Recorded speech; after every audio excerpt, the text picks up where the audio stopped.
Hola, bienvenido a esta nueva tutoría. Recíbela y llévala también en tu dispositivo móvil o tableta. Recuerda, somos tutorías.co. Comillas. Si no le encuentras sentido a las cosas, recuerda que él hizo más de 1000 intentos y logró la bombilla para que tú superes la oscuridad. Comillas. Como se observa en la figura, el ejercicio planteado consiste en ordenar un vector de 10 elementos por el método de ordenamiento burbuja. Recuerde que este método de ordenamiento lo que hace es ubicar los datos mayores al final del vector, es decir, va encontrando los datos mayores y los va a ir ubicando de uno en uno al final del vector, quedando el vector ordenado de manera ascendente. Y su nombre de burbuja haciendo entonces similitud a las burbujas del agua que van a ir creciendo y las mayores quedan hacia arriba, es decir, van a ir hacia el final. Bien, planteamos entonces la solución en un programa de 32 líneas. En la línea 3 vemos la instrucción numeral include y Austria. Esta instrucción lo que hace es incluir la librería Austria. Esta librería permite la entrada y salida de datos. Es decir, si en un programa necesitamos capturar datos que el usuario ingrese, es decir, entrada de datos, entonces vamos a necesitar de esta librería. Igualmente, si vamos a mostrar por pantalla mensajes. En la línea 4 vemos la instrucción numeral include conio.h. En este caso vamos a incluir la librería conio.h. Esta librería también es usada para operaciones de entrada y salida de datos. En la línea 6 vemos la instrucción using namespace std. Esta instrucción lo que hace es indicar al compilador que se va a usar el espacio de trabajo estándar de C++. Con esta instrucción entonces vamos a poder programar de manera estándar y vamos a ahorrar así otros operadores, o vamos a ahorrar ceñirnos al protocolo de programación de C++. Pero si no lo usamos, entonces nos va a tocar ceñirnos al protocolo de programación estándar de C++. Entonces lo usamos para programar de manera más flexible. Entre las líneas 8 y 32 vemos el main. Recuerde que cuando un programa se compila, el compilador lo que hace es buscar las librerías que se van a incluir, mirar el espacio de trabajo y luego buscar el programa principal o el inicio del programa, ¿cierto? Debe haber un inicio en el programa.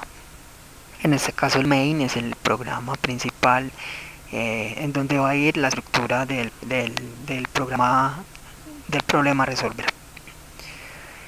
Dentro del main entonces en la línea 10 declaramos de tipo entero un vector llamado vec de tamaño 10 y lo inicializamos con 10 valores.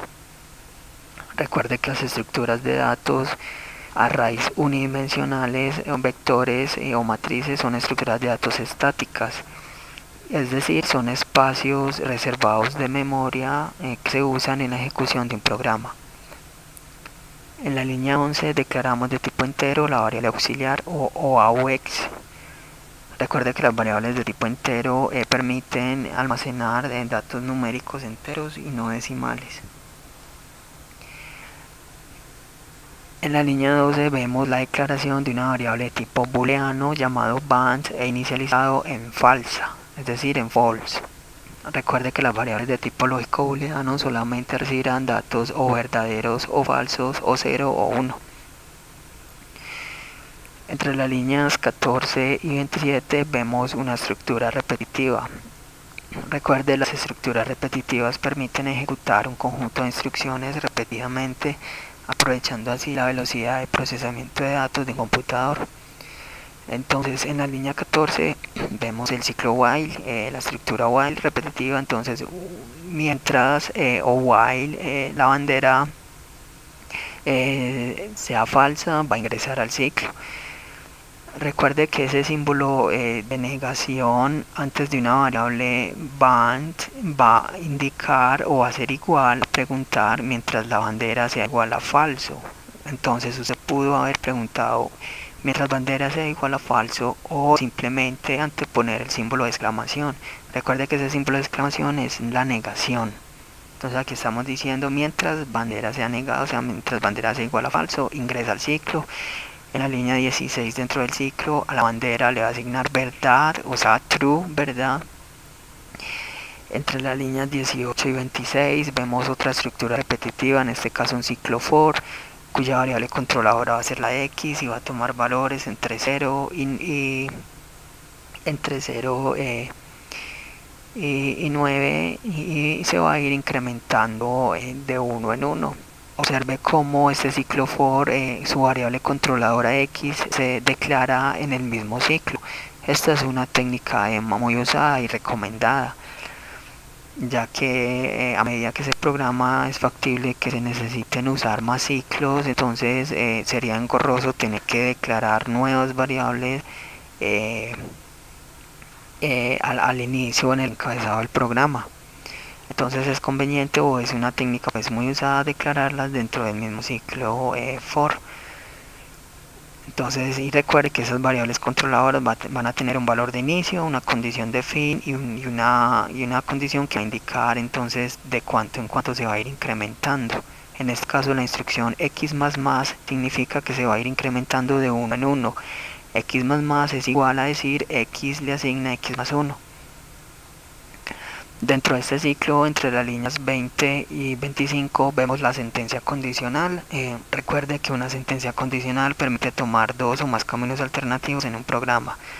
En este caso, línea 20, sentencia condicional, si el vector Beck en la posición x es mayor que el vector Beck en la posición x más 1, entonces en caso de ser cierto, línea 21, a la variable aux le va a asignar el vector Beck en la posición x. Línea 22, al vector Beck en la posición x le va a asignar lo que tiene el vector Beck en la posición x más 1. Línea 23, al vector Beck en la posición x más 1 le va a asignar auxiliar, y línea 24 a la bandera le va a asignar falso. Aquí básicamente lo que se hace es un intercambio de datos. Recuerde que cuando se usan estructuras de datos estáticas no es recomendable sobreescribir datos, ya que los datos anteriores se van a perder. Por eso es conveniente capturar los datos, usar variables temporales auxiliares que capturen el dato para sobreescribir información y luego retornar el valor. Entonces cerramos el condicional. Recuerde y observe cómo las sentencias condicionales van entre bloques por llaves. ¿Sí? Mire que la condicional se expresa, se abre llaves, van las instrucciones y luego se cierra llave. Es decir, todas las instrucciones que vayan entre llaves se van a ejecutar siempre y cuando la condicional sea cierta. Asimismo, el ciclo for va entre llaves. Como puede observar, la llave de apertura de la línea 18 y la llave de cierre de la línea 26. Eso quiere decir que todas las instrucciones que vayan entre esas llaves se van a ejecutar siempre y cuando ingrese al ciclo.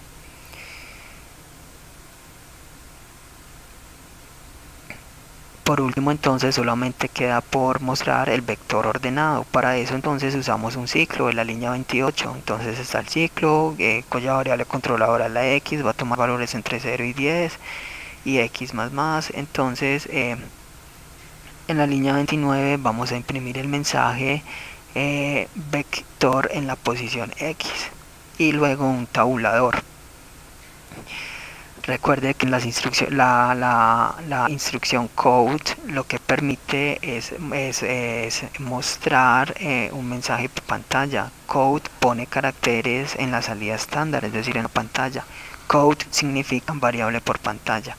Entonces siempre que vayamos a mostrar un mensaje por la pantalla, es decir, por consola, en este caso vamos a usar la instrucción code menor, a continuación el mensaje. Si son variables, van a ir antepuestas del signo menor, y si es texto se debe de incluir entre comillas. Y entonces en una instrucción code puede ir texto y variables, pero recuerde que se va a separar el texto y las variables de los operadores menor. En este caso un tabulador es un espacio, estamos imprimiendo un carácter especial \t, que lo que hace es mostrar un espacio en blanco. Entonces nos va a imprimir el primer, por ejemplo, el vector va a empezar en 0, entonces va a imprimir el primer dato del vector, luego muestra un espacio, luego el segundo dato, luego un espacio, para no mostrar los datos muy pegados y poder observar así entonces su ordenamiento. Esta fue la tutoría del ejercicio ordenar un vector de 10 elementos por el método de ordenamiento burbuja. Repasa la teoría, resuelve nuestro test y practica un algoritmo en el tablero. Si esto te gustó o no, te invitamos a discutirlo y a valorar la experiencia de esta tutoría. Recuerda, somos tutorías.co, trinamos como @tutorías, posteamos en Facebook y Google Plus como Tutorías Colombia. Pregúntanos, contáctanos, gracias por estudiar con nosotros, es parte de nuestra plataforma.